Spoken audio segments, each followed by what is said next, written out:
Assalamualaikum warahmatullahi wabarakatuh.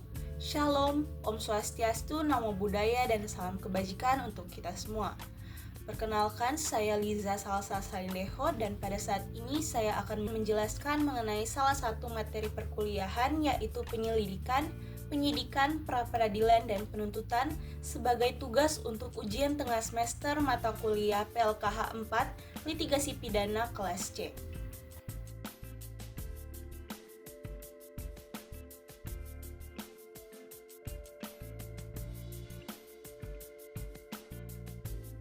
Tahap yang mengawali proses hukum acara pidana adalah diketahui terjadinya tindak pidana atau delik. Perkara pidana disebut ada jika diketahui adanya tindak pidana atau peristiwa pidana atau kejahatan yang dilakukan oleh seseorang atau beberapa orang.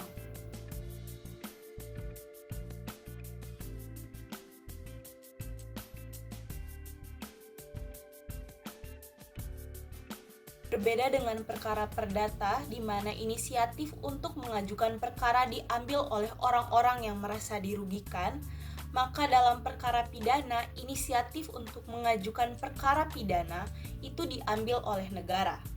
Adapun tujuan untuk melakukan penyidikan, yang pertama adalah mengetahui jenis dan kualifikasi tindak pidana yang terjadi. Berikutnya untuk mengetahui waktu tindak pidana dilakukan. Lalu mengetahui tempat terjadinya tindak pidana, dengan apa tindak pidana dilakukan, alasan dilakukannya tindak pidana, dan yang terakhir adalah untuk mengetahui siapa pelaku dari tindak pidana tersebut.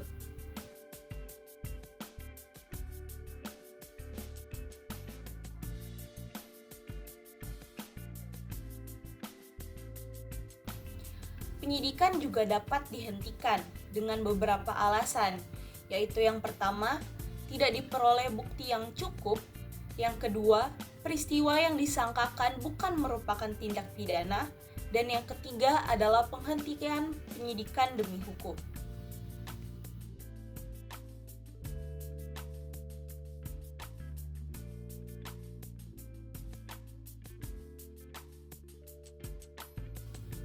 Kemudian masuk ke dalam pra-peradilan.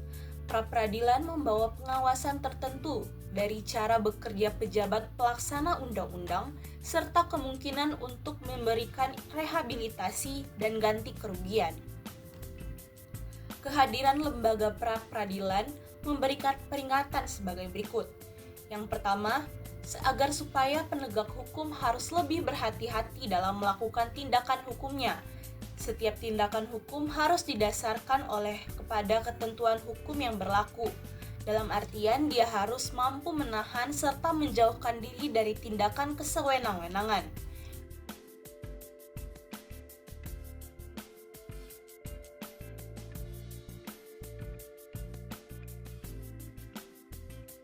Yang kedua, ganti kerugian dan rehabilitasi yang merupakan upaya untuk melindungi warga yang diduga melakukan kejahatan yang ternyata tanpa didukung dengan bukti yang meyakinkan sebagai akibat dari sikap dan perlakuan aparat penegak hukum yang tidak mengindahkan prinsip hak asasi manusia.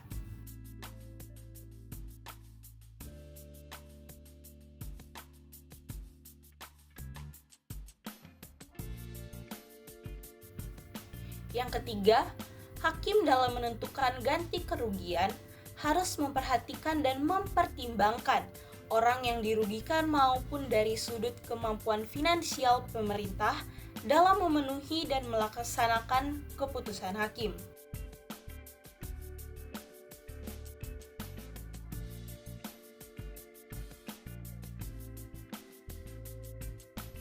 Empat, dengan rehabilitasi berarti orang itu dipulihkan haknya sesuai dengan keadaan semula sebelum ia diduga telah melakukan kejahatan.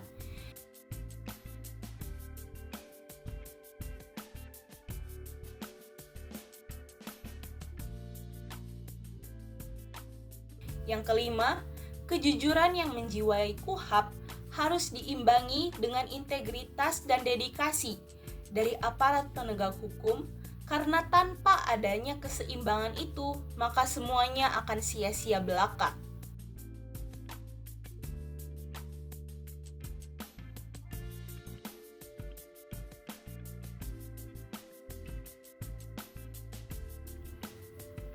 Selanjutnya ada surat dakwaan. Surat dakwaan adalah surat akta yang memuat rumusan tindak pidana yang didakwakan kepada terdakwa.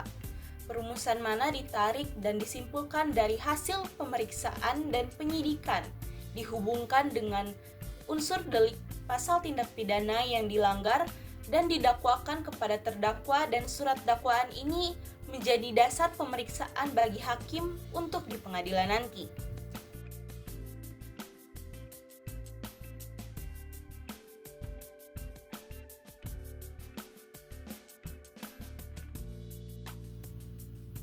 Dalam membuat surat dakwaan, terdapat 2 syarat yang harus dipenuhi, yaitu adalah syarat formil dan syarat material. Dalam syarat formil, memuat hal yang berhubungan dengan yang pertama, diberinya tanggal dan ditandatangani oleh penuntut umum. Yang kedua adalah syarat dakwaan memuat nama lengkap, tempat dan tanggal lahir, jenis kelamin, kebangsaan, tempat tinggal, agama, dan pekerjaan dari terdakwa.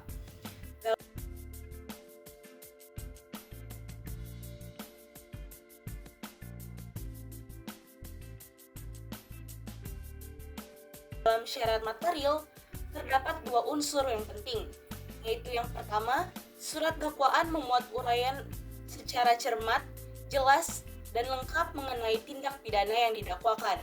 Dan yang kedua adalah menyebut waktu dan tempat tindak pidana itu dilakukan.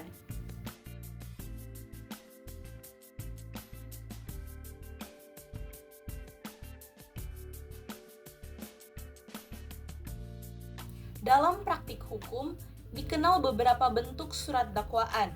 Antara lain yang pertama adalah surat dakwaan tunggal. Dalam surat dakwaan tunggal, terhadap terdakwa hanya didakwakan melakukan satu tindak pidana saja, yang mana penuntut umum merasa yakin bahwa terdakwa telah melakukan tindak pidana yang didakwakan tersebut. Misalnya, penuntut umum merasa yakin bahwa terdakwa telah melakukan perbuatan pencurian, sebagaimana diatur dalam pasal 362 KUHP, maka terdakwa hanya akan didakwakan dengan satu pasal, yaitu pasal 362 KUHP. Bentuk yang kedua adalah surat dakwaan subsidiar atau berlapis. Dalam surat dakwaan yang berbentuk subsidiar, di dalamnya dirumuskan beberapa tindak pidana secara berlapis, dimulai dari delik yang paling berat ancaman pidananya sampai dengan yang paling ringan. Akan tetapi, yang sesungguhnya didakwakan terhadap terdakwa dan yang harus dibuktikan di depan sidang pengadilan hanya satu dakwaan. Dalam hal ini, pembuat dakwaan bermaksud agar hakim memeriksa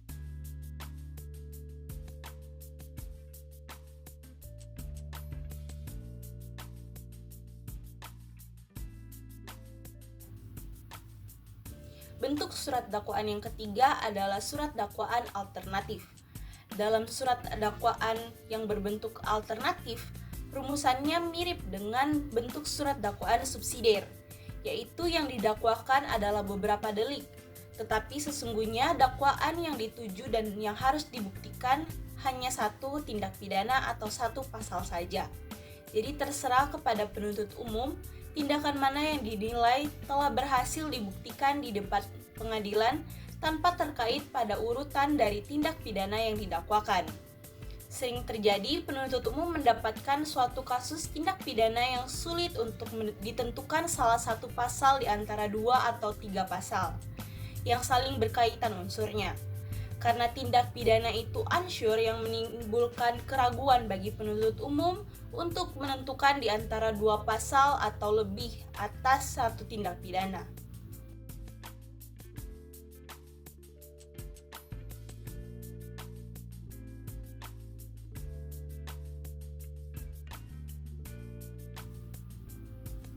Bentuk surat dakwaan selanjutnya adalah surat dakwaan kumulatif. Dalam surat dakwaan kumulatif didakwakan secara serempak beberapa delik atau dakwaan yang masing-masing berdiri sendiri.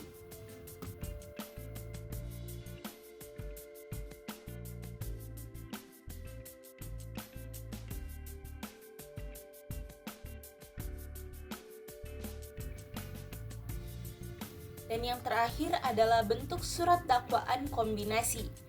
Dalam surat dakwaan kombinasi didakwakan beberapa delik secara kumulatif yang terdiri dari surat dakwaan subsidiar dan surat dakwaan alternatif secara serempak atau sekaligus.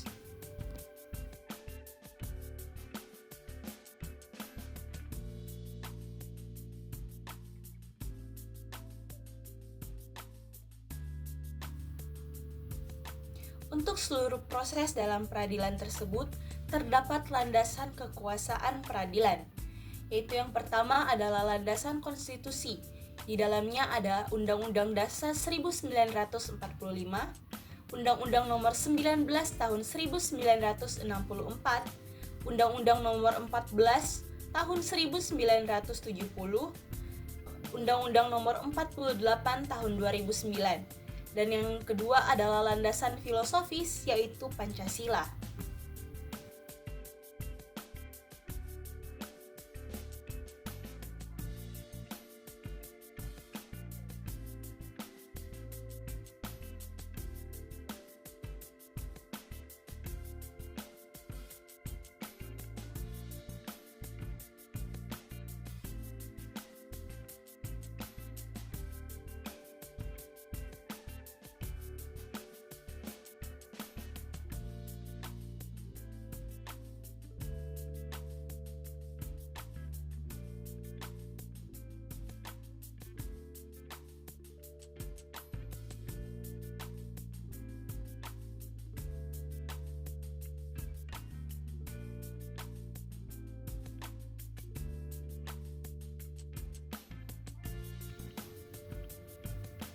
Putusan yang saya gunakan untuk melengkapi materi ini adalah putusan nomor 1943K/Pit/2010 yang merupakan perkara pidana perusakan barang milik orang lain.